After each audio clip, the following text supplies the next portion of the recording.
man dadamni haqorat qilishga hech kimning haqqi yo'q.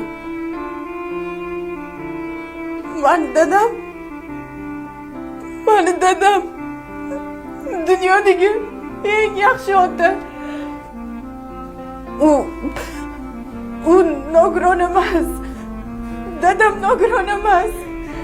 Uni nogiron deganlarni o'zi nogiron. Kim bo'lsa ham, hattoki milliarder bo'lsa ham, mani otamni haqorat qilishga haqqi yo'q. Yo'q, qizim, mayli. Nogiron desin, mayli. Nogironman-ku. Yo'q. Roziman. Yo'q. Man jazo olishga tayyorman.